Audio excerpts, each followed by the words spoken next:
Alright, and we're doing this live. Alright, this is going to be my quick review of Goosebumps 2 Haunted Halloween. A little background, I did grow up with Goosebumps, and although I'm older now, I realize just how silly it really is. Because even the hardest core Goosebumps fan must admit it was never true horror. It was tongue-in-cheek, child-friendly, over-the-top fun. It was supposed to be funny. And it just happened to use horror tropes. Now, hold on, can you even hear me over the heater? Is that better?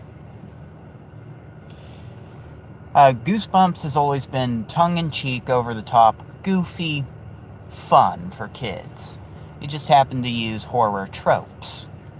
And that's pretty much what the first movie was, and that's pretty much what the second movie is. The second movie does feel kinda like the first one with all the monsters coming to life. But this one uses less of the classic Goosebumps monsters. I'm pretty sure all the Goosebumps monsters it uses are Slappy, the Abominable Snowman of Pasadena, the Werewolf of Fever Swamp, and maybe one Graveyard Ghoul. But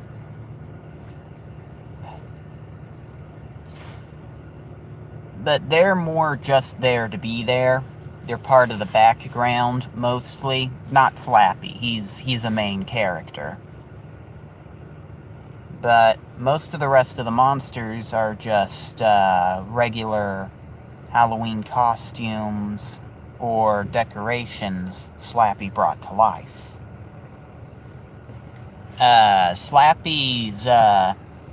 Slappy's actually more creepy in this movie than he was in the first, so that's a plus. They made Slappy feel more like a legitimate threat. Because Slappy, despite his status as like the main Goosebumps villain, he's never really done that much to hurt people. He keeps trying to enslave them, turn them into puppets, whatever. But I think the most violent thing he ever did in the books was like bite someone's ear and like wouldn't let go. Unless the kids gave him like a golden coin. I think that was in Goosebumps Horrorland. Was it Dr. Maniac versus Robbie Schwartz? I think maybe in one of the books that I haven't read, he chased the kids around with like garden shears, but he never actually got them with the shears, I don't think. But in this movie, Slappy straight up sends someone to the emergency room. Like, the guy's on a ladder, and Slappy's threatening him. Slappy makes the ladder collapse, and he just straight up falls and needs to be sent to the emergency room. So I think that's the most violent thing I've seen Slappy do in any medium. I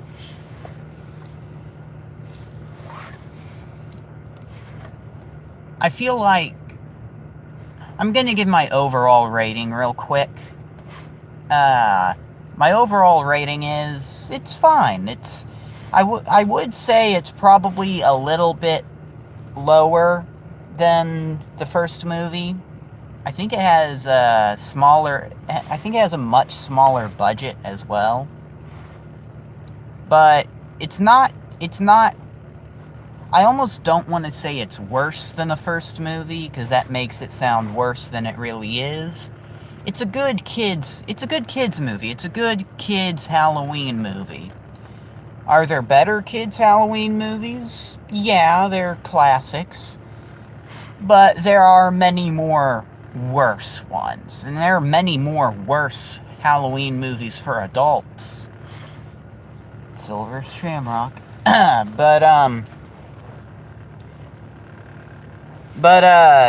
this is, it's a pretty good kids' Halloween movie.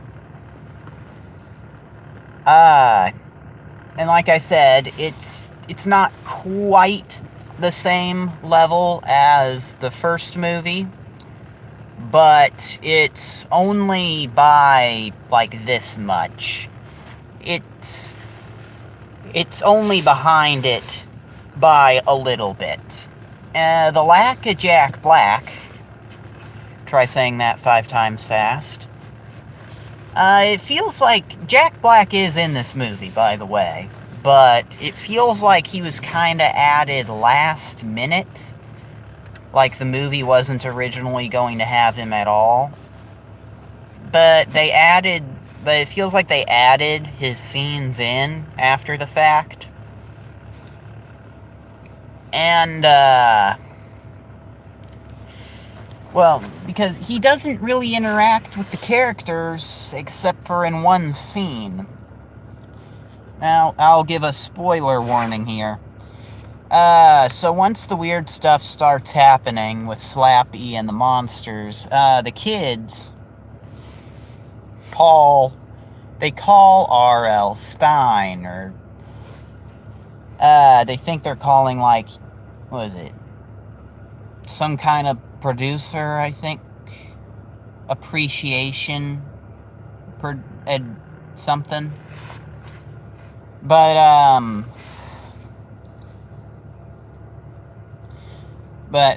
all of his scenes are basically just he's preparing to travel to their town. He has traveled to their town and sees the monsters running amok. And then at the end, once everything is resolved already, he shows up to interact with the characters, the main characters, and only to be like, oh, guess I wasn't really needed here after all. Everything's fine. I guess I'm going home now. And so Jack Black does feel a little bit wasted in this movie. Although I remember very vividly when the first movie was coming out, people were outright against the idea of Jack Black being attached to it at all.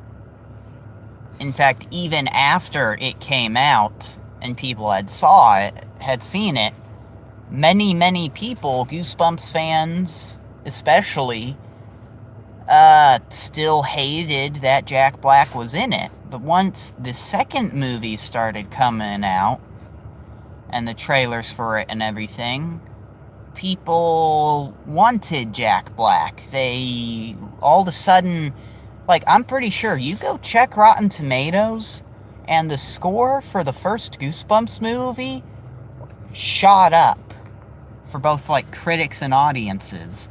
I remember that movie was not as fresh as it is. I'm pretty sure that movie was considered rotten by the critic score, or at least barely okay. But it's shot up since then. It has a higher rating than it did when it came out, I'm pretty sure. But, so I'm not sure. Do people have nostalgia for movies that came out 3 years ago? Is that long enough for the nostalgia goggles to go on? Maybe, but people really wanted Jack Black to come back. But now I'm not trying to rhyme here, and that just seemed odd to me, how people suddenly changed their minds. But Jack Black is in it. He's only in it for a little bit. But I'll give a spoiler for the final scene with Jack Black. Spoiler warning. After everything else has happened in the movie, there's a scene with Jack Black, and he's at his own home. No sign of, oh no, I'm not a true Goosebumps fan, I forgot her name. From The Ghost Next Door. She's in the first movie. There's Zach, and the girl. The ghost girl from The Ghost Next Door. I can't remember her name at the moment. I know. I saw the episode. I listened to the audiobook version of the book. I'm a poser. But, there's no sign of them. It's just Jack Black, and he's in, like, some kind of log cabin, right? And this whole scene feels like it was, like, a mid-credit scene, but they just kind of stuck it in before the credits. And Jack Black is, like, stoking the fire in this fireplace or something, when Slappy shows up behind him, and it turns out a lot of time has passed from the resolution of the plot to this scene. A lot of time has passed, like, I think from Halloween to Christmas. And Slappy shows up, and he apparently escaped, whereas all the other monsters were defeated. And he wrote his own Goosebumps book. Now, how he wrote a Magic Goosebumps book without the typewriter, it's not really explained. It's not explained at all. But Slappy wrote his own book. He opens it, and it sucks up Jack Black in R.L. Stine into the book. And Slappy is like, this time, you're the main character. You're the main character this time. So, that seems to tease a Goosebumps 3, where Jack Black, R.L. Stine, is actually the main character.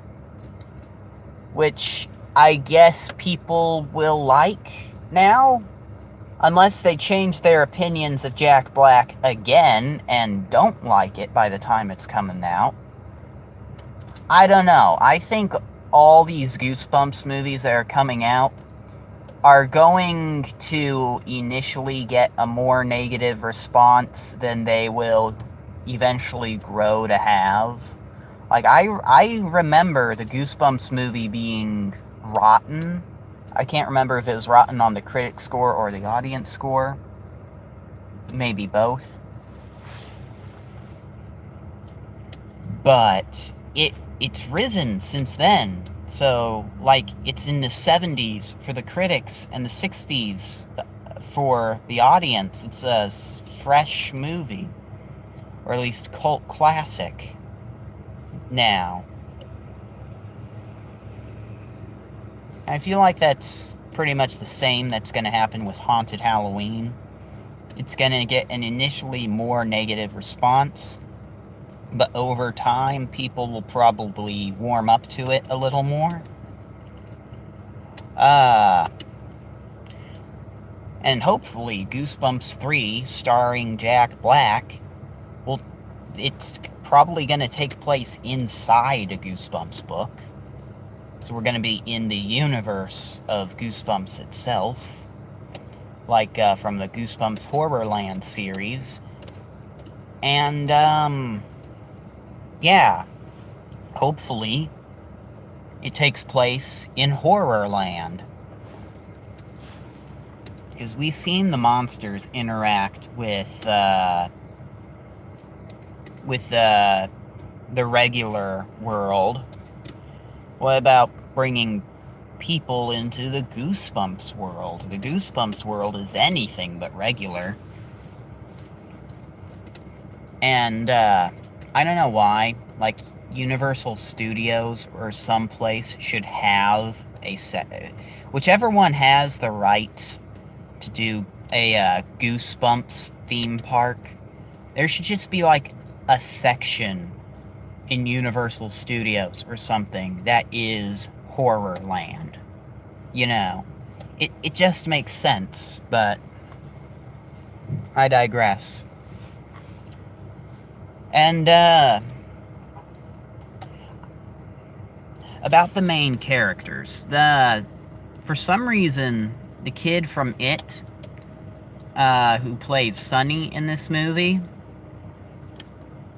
I somehow thought his acting had the least amount of effort, which is strange because he's been in a pretty high-profile movie recently. The rest of the actors do, I guess, a better job for such a tongue-in-cheek, purposefully cheesy movie. I could find myself strangely relating to the main female character as a writer myself, who was in college.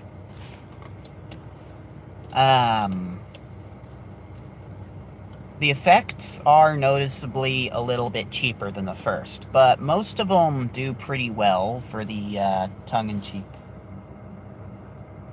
kids movie.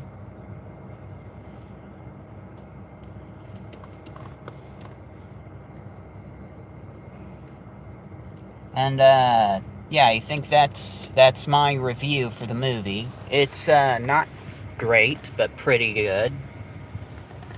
And, stay tuned for some further thoughts. Stay tuned. No, I am ending this stream pretty much right now. But there's going to be another video coming up probably soon where I explain a few more ideas for the Goosebumps franchise as a whole. So, you know, hit that notification bell to stay up to date on that. And I hope you found this review useful. And with that, I am ending this video. See you later.